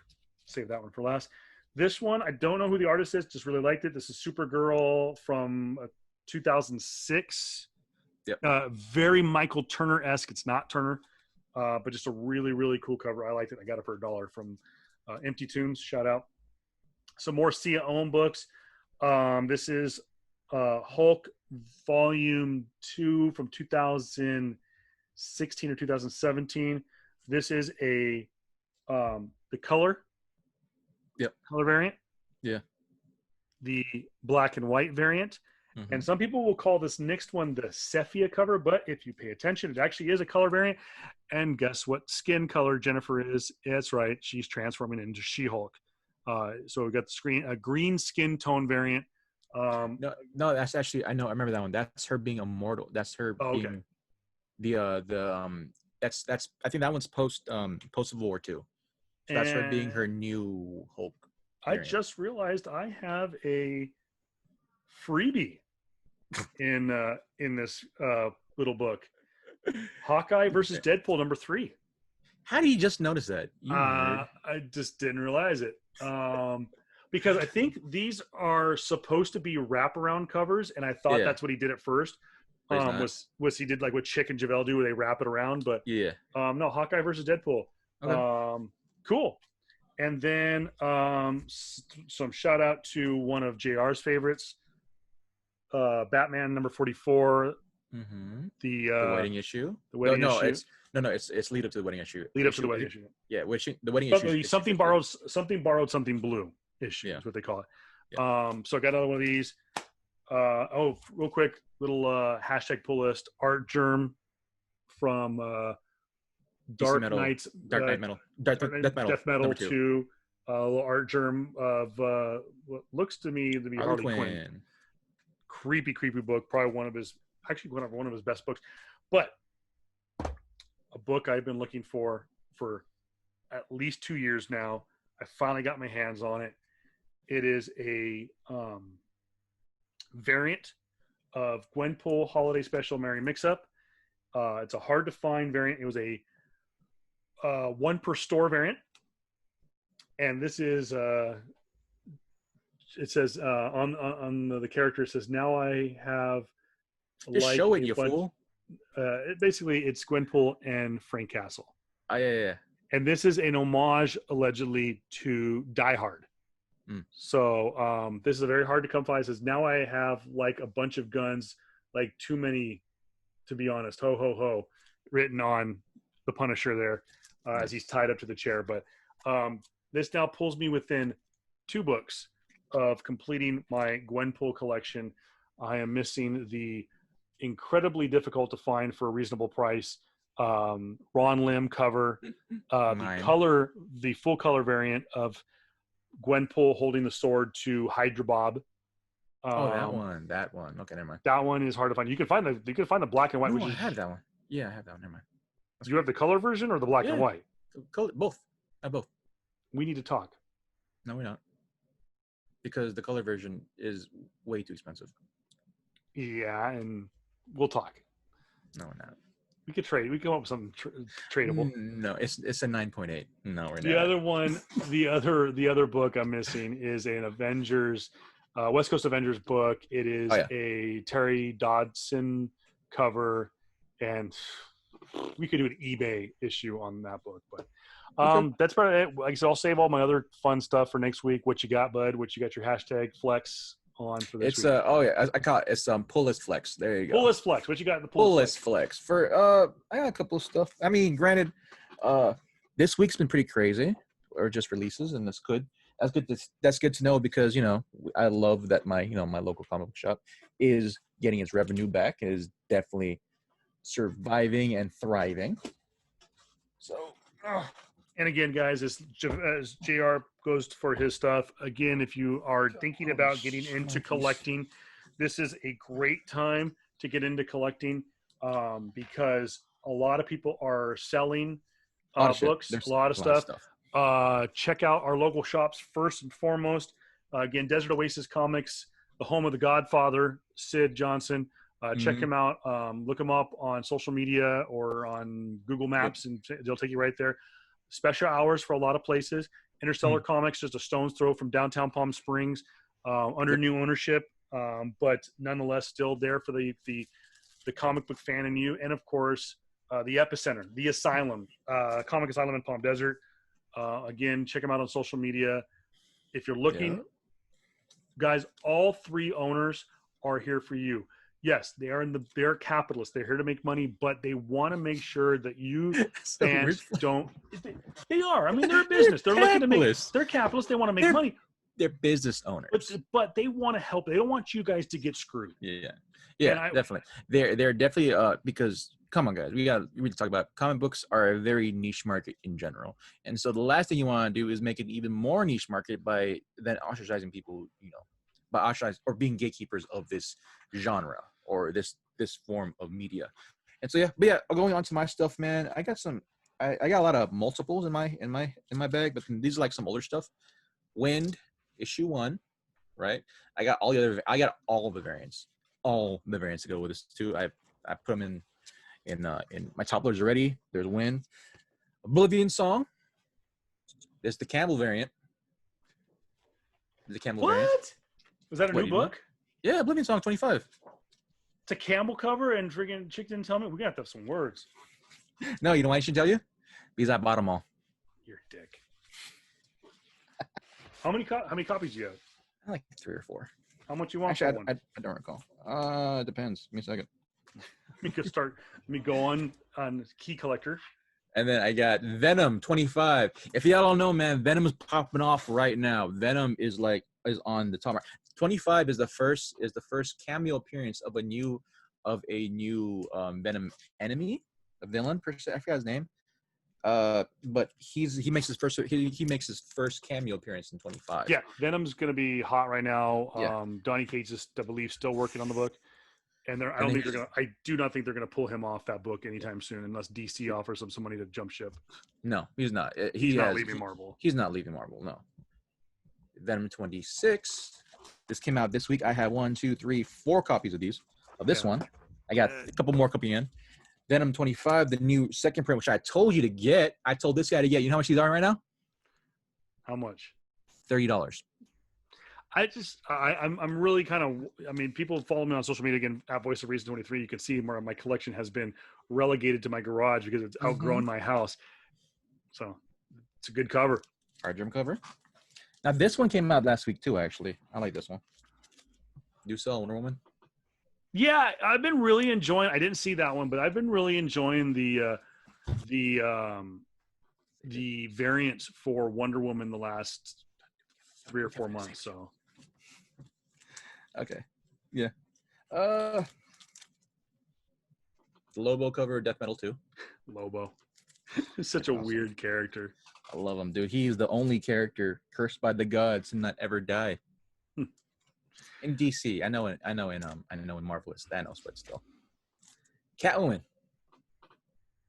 Who did that cover? I don't know actually. This is a new artist for me, I think.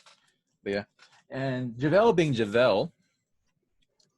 You know what I mean by this. He gave me this cover for cover price. All America. I'm not a big. This is America Chavez game, but this is the creators of America Chavez. But in this one, her name is different now. And if you all remember back a couple. I think our very first podcast. I think it's the very first one. Yeah, I told you that there was an issue where America Chavez went back in time to Point Liberty before Captain America does. Yeah, that's the issue. That was the issue right there. Oh hey, look at that. Mother Campbell cover from Oblivion. I just slipped that in there. But yeah, that's my pull flex, and I'm actually gonna show you stuff I got in from my from the Bay, the eBay. This guy's actually going up to the Realm. Okay. The Realm. Peach Momoko, for those who don't know, this is actually a really freaking hot cover from Dye. Oh, I think I've seen that one, yeah. Yeah. Now, here's my big gets for the week. Star. Oh, Star. Okay, I was thinking that was Power Girl, and I saw Star. Nah, Star. I'm trying to find the Campbell cover for it, and this one is a freaking huge get for me. Campbell did the very first cover. Yeah. Yeah, I've got it. No, but like the Virgin variant. Oh, okay, yeah. The 200 one. This is a 1 in 500, I think, 1 in 500 variant. This is a Phoenix Resurrection, and the biggest one for me right now, I got CGC. Okay, man. It's gonna be big. This one is gonna be pretty big in the next couple of months, man. Thanos 15. Yeah. The 4th print. I think this is the 4th print. anything Thanos has been Yeah. doing pretty good. So Thanos, and because it's featuring this guy, the Fallen. okay, First gotcha. Silver Surfer Black on the cover. So, yeah, guys, that's our flex for the week. Per se, I have more stuff, but I can save for next week. So it's going to be, like I said, guys, it's going to be a busy week. I'll probably be posting stuff on social media over on Facebook. Again, check me out check me out. Voice of Reason. Yeah, Voice of Reason 23 on Facebook, and you'll take you to my pro page, or you can find me on Twitter and Instagram the same way. Inevitably, I'm going to start to make a Instagram, Twitter, all that stuff for PS I Love You Comics, XO, or PS I Love You Comics. PS Comics I Love You. Yeah, PS Comics I Love You. PS I Love You Comics, whatever. But yeah, you know what you mean. But yeah, you guys know what I mean. But I'm saying we should be posting some stuff throughout the week. It's definitely a big week. It's definitely a big week for convention this week, guys. Go ahead. It was if you want to get involved with Comic-Con at home, excuse me, go to search out Comic-Con's main website. I think it's comic-con.org, but you could just Google search Comic-Con. It'll take you there, or you can go to their YouTube channel. They're YouTubing it all this week. Yeah, so panels from home. There are going to be some giveaways. By the way, too, we'll talk about that next week as well. Marvel, goodness, I think Warner Brothers is doing some stuff, but everyone is already kind of slowly rolling out. Funko is doing some releases still, so check that out. All kinds of stuff still going on as if it was Comic-Con, but you do it from home. You do not have to have a badge for 2020 to be involved. Anybody can be involved with SDCC at home. And again, I believe it is just going to be Thursday, Friday, and Saturday. Yep. Marvel Studios will not be involved. DC won't be either. DC will not be involved because they're doing their own thing next month. But Marvel Entertainment will be there. Yep. Warner Media will be involved. So the comic book side, it's going to be very comic book heavy, very comic book creator heavy. So it should be a lot of fun for those of you who want to go a little old school with the panels, with creators and whatnot. Yes, Fox will have a presence with New Mutants doing a panel. And we're hoping that sometime this week they'll have some information about some of the Disney Plus shows. But for the most part, it's going to be very comic book centric. So we'll keep you posted. But for moi, Kevin Pillow, he is JR, the Dark King. Kabakungan, saying so long from our con episode. That is Comic-Con, not the Wrath of Khan. Yeah. Quick get up to let you guys know. Please tune in next week, guys. We're going to be talking about just more so the do's and don'ts for Comic-Con convention going as well. So that's something you guys hopefully get you guys hyped up to if you ever want to get into a Comic-Con of any sorts, whether it be a big event like Comic-Con, like San Diego Comic-Con or New York Comic-Con. But yeah, hope you guys tune into that one. And thank you very much again for just tuning in every single week, guys. Thank you very much for just supporting us and just supporting your local comic book shop. So hopefully you guys have had some helpful insight that we've given you in our entirety of our podcast, guys. But it's been a long one, so yeah, man. We'll see you for episode number 2 on the Wrath of the Con next week. Yes, right here Wrath on of the Con. PS Comics. I love you. I love you. See you guys.